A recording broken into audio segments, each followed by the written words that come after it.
Maladevi. I'm a mother of two and I live in Los Angeles, California.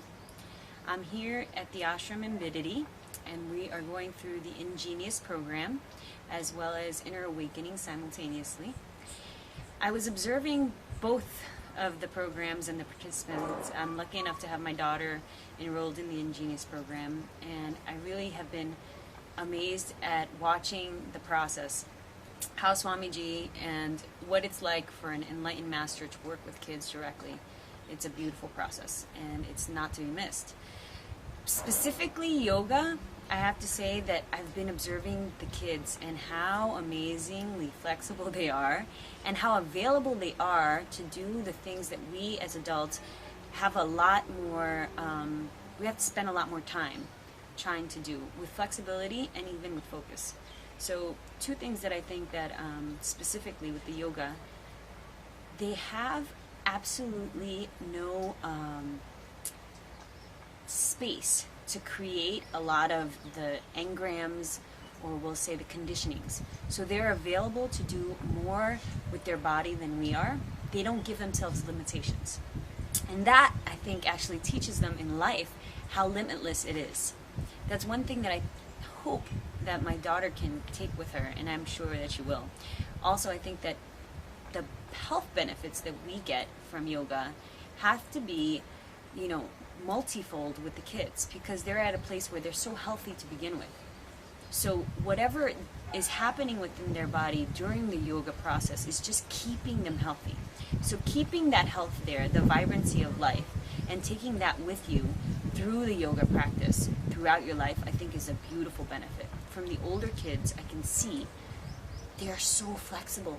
The ones that have been practicing this yoga for a longer period of time, you can just see it's no longer the mind getting in the way and saying, oh, this is not possible, or just this is not possible. No, anything is possible. I've seen them do such beautiful, third syllabus yoga work that other people I've seen years try to achieve, and these kids are able to do it in days, and they're doing it easily and blissfully and just in an amazing format. And just beyond that, being here, watching them, seeing how they can really radiate what we are trying to achieve, what we are trying to take a little piece of that bliss, and they are just radiating it easily, without any boundaries, without any just limitations. They're just so free.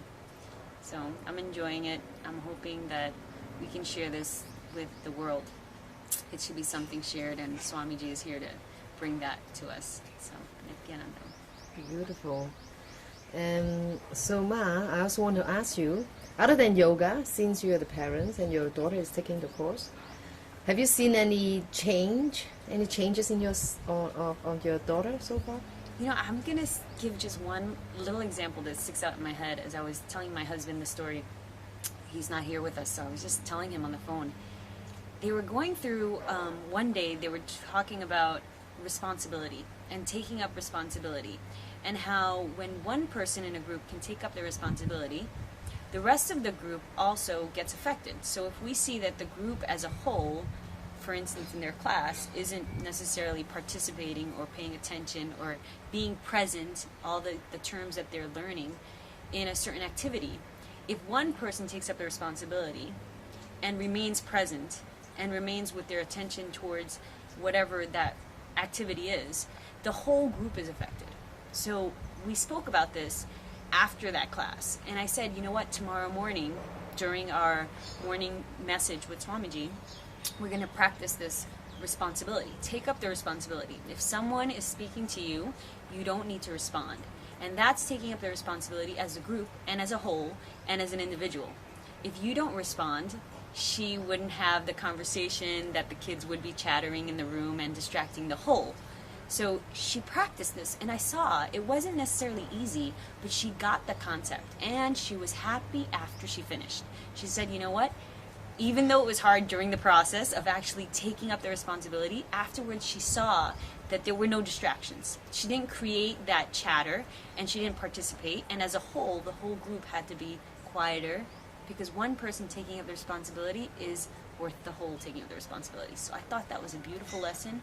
I saw her participate, I saw her take it up, and I just said, it's amazing. They talk to these kids from 4 to 14 on concepts that we ourselves are learning, and they can take it and apply it in daily life and see it just right away. There's no gap. They take up that lesson, the next day they're practicing it, and they're taking it with them. So that's just one beautiful lesson, but I've seen so many discussions about so many beautiful ways of living conflict-free and just happily, and without any of the normal negativity that we can produce on our own. We don't really need that much. We can take up a situation and either respond with negativity, or we can take it up and accept whatever's happening and move on and make the best out of it. And they're learning these things, and this is something that I wish I learned when I was 4, 5, 6, 7, 10, 14. You know, this was a lesson that it could have saved me many years, and it's just a simple one. And taking it up here in a space where they can practice it in a group with the environment provided here, it's magic. It's just perfect. Swamiji has given us the incubator. Just drop them in, and that's it. That's it. It's just that easy. So I'm excited to have her share this also at home, you know? Share it with me and her friends. Beautiful. Thank you so much, Nithyananda. Nithyananda.